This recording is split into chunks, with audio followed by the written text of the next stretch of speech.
So hello guys, good day. So once again, this is Marky Lifestyle. So for today's video, meron ako share sa inyo na fake news na alam ko talagang fake news. So ito ay in-email sa atin ng isa nating viewers.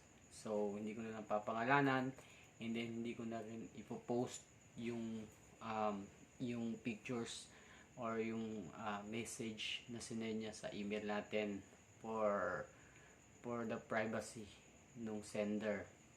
Anyways, I prove it fake because nakailang beses na rin ako nakaka-receive ng ganong klaseng message. So, before anything else, sa mga hindi pa po nakapag-subscribe sa ating munting channel, please do like, share, subscribe, and pakihit na rin yung notification bell. Nang sige, notify po kayo sa susunod na mga interesting video na ina-upload po natin, especially when it comes to usapang loan apps. Okay? So, by the way, pasensya na kung minsan lang po tayo makapag-upload ng latest updates about online lending application. Pero every now and then, I'm searching and I'm looking for keys, tips, ideas na pwede kong i-share sa inyo regarding sa mga problem nyo about online lending application na naging problema ko rin dati.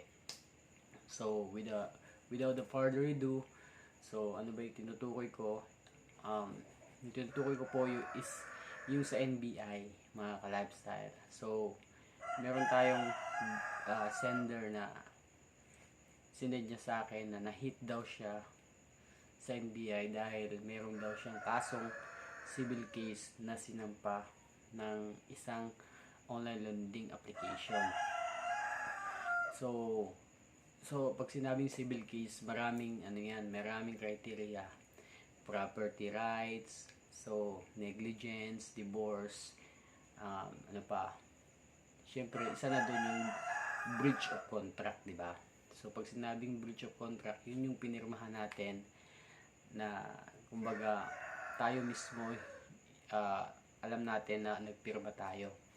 So in that case, mga ka-lifestyle, since wala naman talaga tayong hard documents na pinirmahan, only electronic, kumbaga electronic, di ba? So pwedeng masasabing fake talaga yung ganung mga strategy.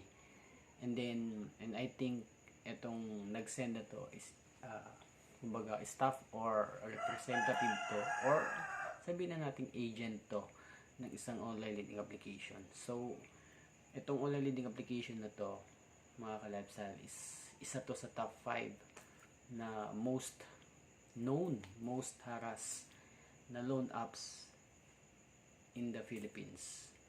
So alam niyo na yung tinutukoy ko, di ba? So yun, mga ka-lifestyle, no? So part ito ng pananakot para kumbaga matakot kayo na pwede ba talagang magkaroon tayo ng kaso, which is yung civil case na breach of contract. So like what I've said, fake news po yan. So far, since 2018, nung nag-start ako sa loan apps, wala pa akong nabalitaan na yun, nagka kaso ng breach of contract, no? So once na makareceive kayo ng ganyang klaseng message, emails, deadman nyo lang. Okay? Hindi po yan totoo. So part yan ng mga spy na agent na yun, sa atin mismo sinesend. Kasi alam naman natin, kahit nga sa mga group chat, nakakapasok yung mga agent, nag-spy yan. So how much more pa sa mga videos, sa mga YouTube, sa mga vlogger, sa mga content creator ng online lending application. So, nagmamasid po yan sila, nag-i-spy kung ano yung pwede nilang makuhang kumbaga threat na pwedeng gamitin nila sa kanilang borrowers. So, yun yung pinaka-latest na syempre nasagap natin. Sinend kasi sa atin through email. So, medyo alarming kasi medyo yung iba, I think, malapit ng maniwala. No? So, yun lang mga ka-lifestyle, no?